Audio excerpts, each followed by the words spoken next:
Hey guys, welcome back to the channel. Yes, I'm in a different location this time, but today I got a few things to talk about. Number one, yes, I have noted I missed out on 2 movie reviews, so today and tomorrow you guys are gonna get a 2 movie treat. Today I'm gonna give today around nighttime I'll film the videos for Spider-Man 2 and 3's reviews, and then tomorrow on Sunday you guys will get the Amazing Spider-Man 1 and 2 reviews.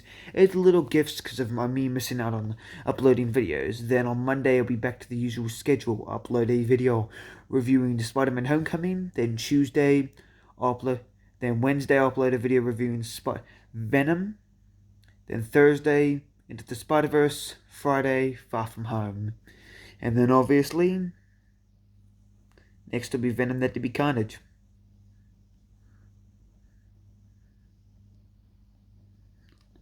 Today I'm going to give you my top 3 or even top 5 things actually I want to see in the new Spider-Man trilogy.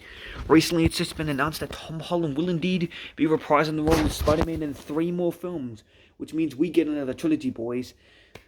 So, I'll give my top 5 things I want to see in this new trilogy. Number 1, more classic villains, and even newer ones that haven't even been put in the comics. Now there are a bunch of cool villains that have already been adapted, like got Green Goblin for Spider-Man 2002, Doctor Octopus for Spider-Man 2 in 2004, played by the brilliantly Alfred Molina, Spider-Man 3 Sandman, played by Thomas Hayden Church, and Sandman, then Topher Grace's Eddie Brock / Venom, and then James Franco's Harry Osborn / New Goblin, and then Race Fiennes as Dr. Curtis Connors, aka the Lizard, Jamie Foxx as Max Dillon, aka Electro, Dane DeHaan as Harry Osborn, aka Green Goblin, Paul Giamatti as Alexei Savage, aka Rhino. Then after that is Michael Keaton as Adrian Toomes, aka the Vulture, then Shocker, then the Tinkerer, then another Shocker, don't know any of the actors' names, Mysterio, and then most recently, new villains. They're likely Venom, played by Tom Hardy, and Carnage, played by Woody Harrelson. And Shriek, and I believe Riot. And even the next movie, Morbius, with Jared Leto, and even now, the movie currently in production and filming is Aaron Taylor Johnson as Kraven the Hunter, which will likely have Spider-Man guest appear in the film. Now, yeah, I really want to see some of these old villains run back in MCU formats, like even as redone variants of with Alpha Molina and Willem Dafoe reprising their iconic roles as the characters, or even James Franco playing Green Goblin this time.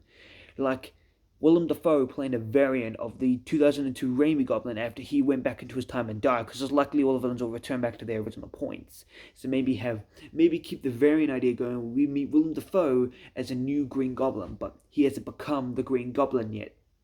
So Peter will meet him and not know that's Green Goblin. And then soon Norman will take the serum and soon take inspiration from the Green Goblin that was flying around New York City in 2023 and become the Green Goblin. And maybe he survived the snap, which explains why he aged so much.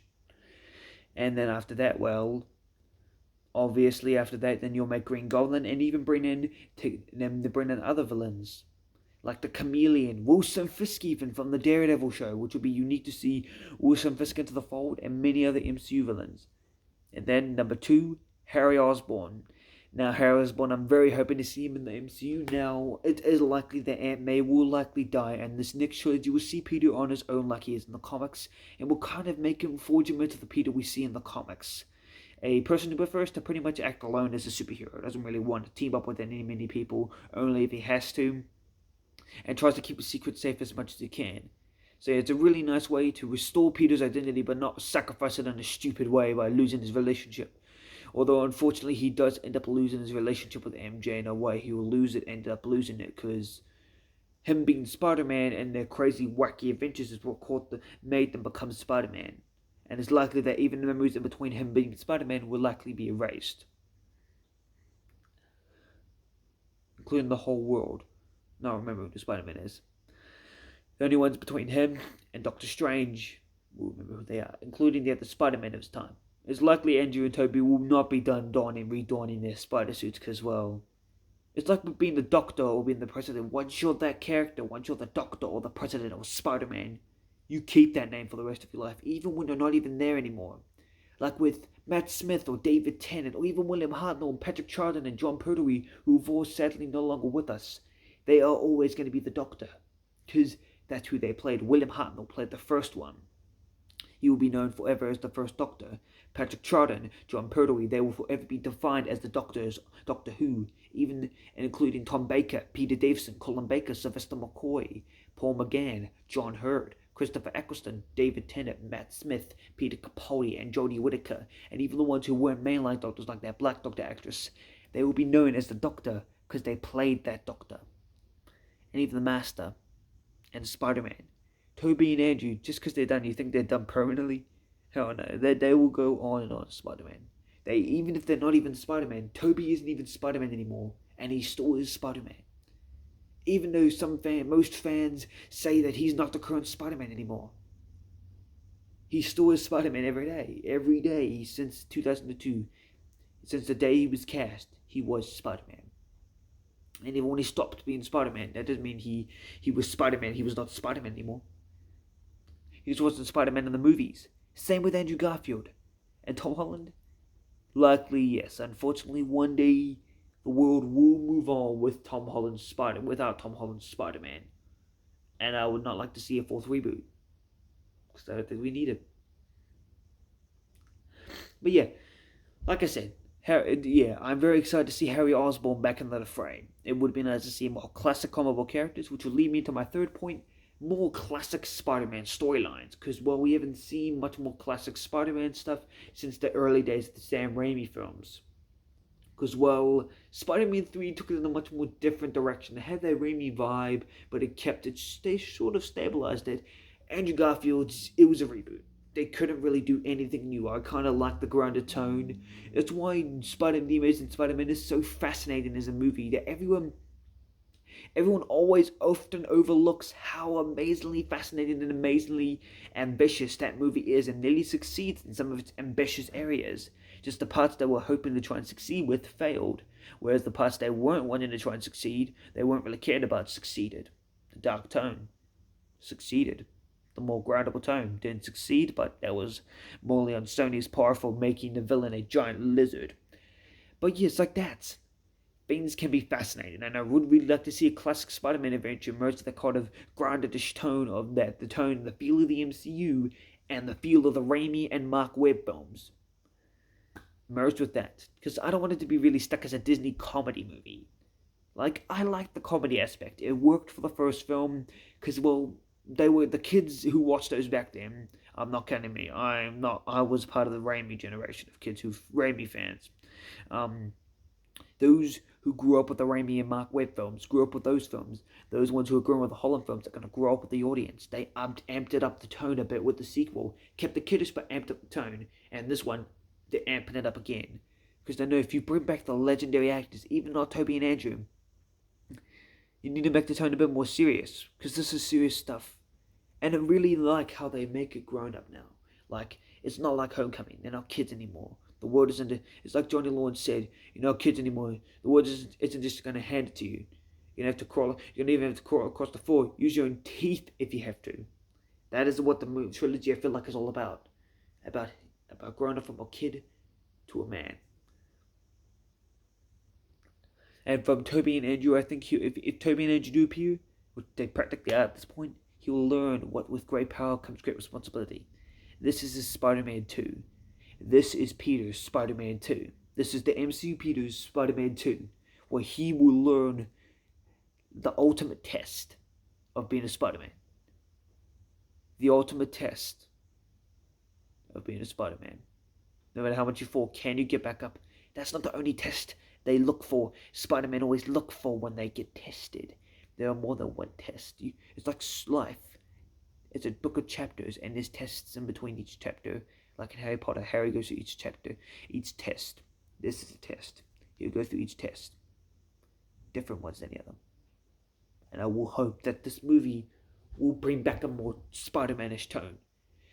Obviously, number 4. It'll likely be more college. We obviously centered around the college area, since, well, They're going to finally do what Kevin Feige hoped to do, make a film series based on Peter's years throughout high school and college, since they've never gotten there in the films or video games, or only really the comics, although they kind of biffed it when he got to adulthood. They did it so well when he went through high school and college. Then when he got out of college, they kind of biffed the comics. But they sort of set it on the right track. Sort of. But yeah. But besides that, I do hope to see, whereas the Homecoming trilogy was his high school years, from Captain America Civil, from Spider-Man freshman year all the way to Spider-Man No Way Home, it's his high school years. Spider-Man 4 all the way to Spider-Man 6, and maybe Kraven the Hunter, Spider-Man vs. Venom, all those movies in between will be their years. And I'm excited to see what those colleges will bring, because considering we haven't seen what college would have been like for Andrew's Peter, or college, we've already seen partially what college was like for Toby's Peter, but now I get to see what it's like for Tom's. And we'll be excited to even meet Harry Osborn expanded, since we've already got Ned as his best friend, and MJ, and then we introduced Harry Osborn. But yeah, number 5, connected to the Venom universe. Now, Venom is crossed over into the MCU. I would like it if Morbius and the future Venomverse movies are all set in the MCU. The SMCU set in the MCU. Make it a unique corner, the Spider-Man corner of the MCU. The SMCU, the Spider-Man Cinematic Universe. So the Sony Marvel Cinematic Universe. The Spider-Man Cinematic Universe. Sounds more catchy, doesn't it? Now,